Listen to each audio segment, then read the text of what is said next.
Hi, my name is Stefan Dimitropoulos, and I'm here with William Dunham, and we're going to be telling you a little bit about our software idea that we've created for this project. So overall, we put together a software that uses advanced AI, other softwares are currently on the market, and some automated reports with this. It's designed to help project managers, owners, and architects kind of mitigate risk, increase productivity, help with scheduling, and track everything from start to finish of these projects. So the software is pretty simplistic in nature, but it needs a little bit of help to kind of go and create what we've planned to create. With that said, you'll need new drawings, original drawings, some sort of BIM software, camera systems, LiDAR detection type system, and all of that will be used together to mesh to record progress daily on these projects and kind of create to and analyze that data to create these reports that help assist with scheduling, tracking ERV, and other types of risk management systems in our career field. So with that said, we're going to move on to specifications, and I'm going to let William talk about that for a little bit. Okay, the specifications for this project, our goal was to be as transparent as possible with all the stakeholders. And in order to do that, we had to design a system, operation system to manage all the items together using the visual overlay. The main component, it gives all the stakeholders equal access to the information, to the daily activity.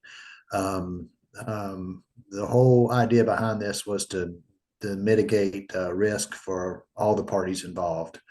The main goal is to manage schedule variances and used past data from past projects to use to gain an earned value on how one project's performing better over a longer time period.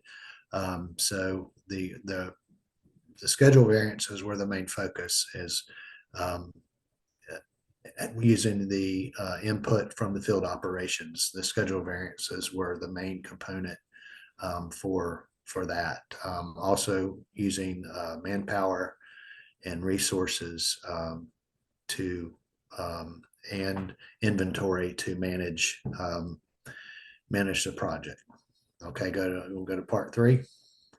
So we developed a work breakdown structure for this software, and basically at the top we've got the software, and then that software controls data collection, data analysis, and then the reports. In your data collection, you're going to have surveillance and tracking systems, and that surveillance is going to consist of like the LiDAR detectors, recordings, and then those things are going to help, and then also some sort of GPS tracking system. Those systems are going to help you regulate and track the crew types, the crew sizes, and their efficiencies. They can help track other things like material procurement, and then they can also even help track some of the safety if we're able to integrate some red flag type scenarios into that.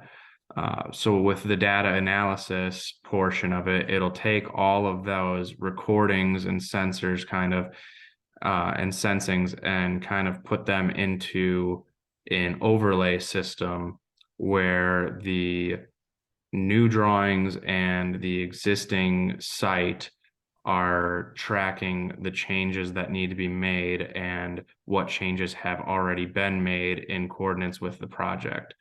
So by doing that, um, you're going to be able to recognize conflicts quicker. You're going to be able to understand the entire breakdown of your percent complete of the job. And that's going to help you schedule and control manpower on the job in areas where it needs to be controlled. And then all of this data, once it's analyzed, will be pushed out into reports to the owner, the architect, and the construction manager. The owner will get simplistic reports, something similar to a monthly report right now. And those will also be able to cover accurate and precise billings.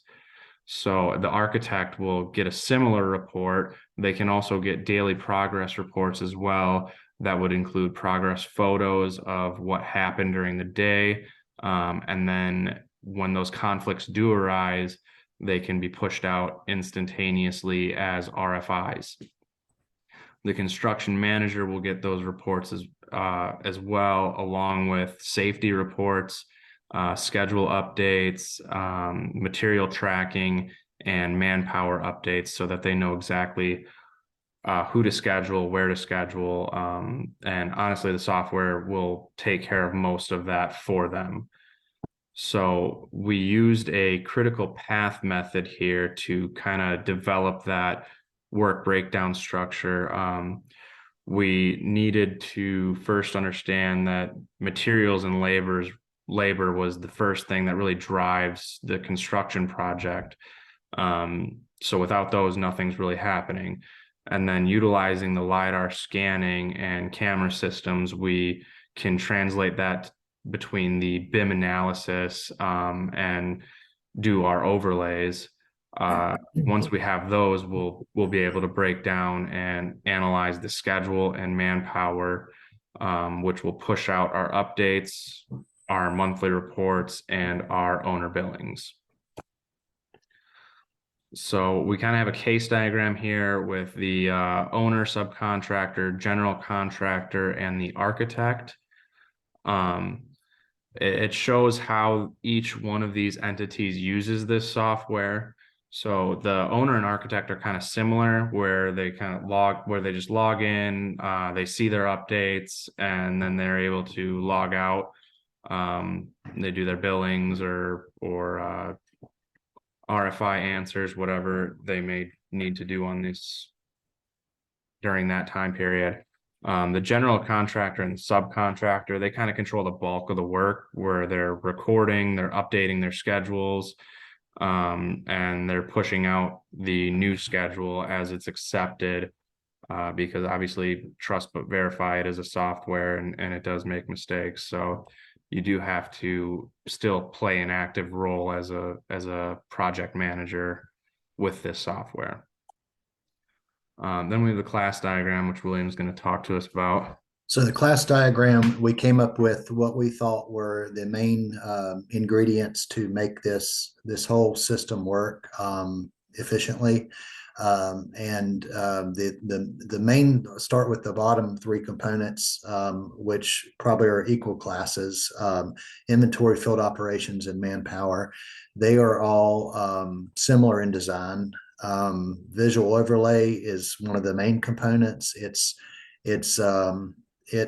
is where the owner architect has the daily interface with the system, the software, as well as monitoring for the general contractor, monitoring safety, monitoring production, really. And then the data manager would compile all the data and report to the application manager. If you want to go to the object diagram, we'll go into it further. So the object diagram tried to come up with the attributes and actual place values in for the objects.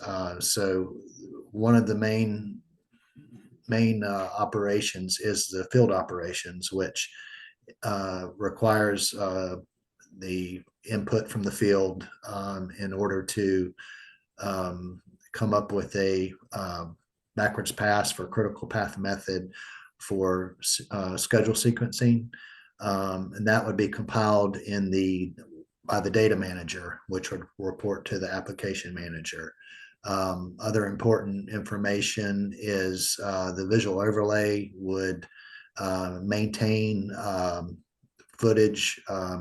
It could be minute by minute, it could be hourly, it could be daily, and that footage would be viewable from all the stakeholders. The manpower and inventory are two objects that are described. They are important because they can hold up a project if they're not managed properly. So these would provide another means of monitoring those items. And in conclusion, Stefan, if you want to. Yeah, so by using these methods and technology that we're hoping to design, not only will projects become more efficient and safe, but models for schedule analysis will produce accurate budgets. With this will instill project collaboration, team building, and trust in the entire process. Abstraction of the classes places them in a functional hierarchy, identifying the necessary attributes and characteristics. So decomposition separates the parts into manageable subparts to provide solutions based on logic and reasoning. And then the pattern recognition uses similar instances in the data set to simplify and facilitate understanding in problem domain. Algorithmic thinking forces conceptual processes to be analyzed and resolved in a step-by-step recursive manner. We really appreciate you guys listening to our presentation, and if you have any questions, please feel free to reach out. Thank you. Thank you.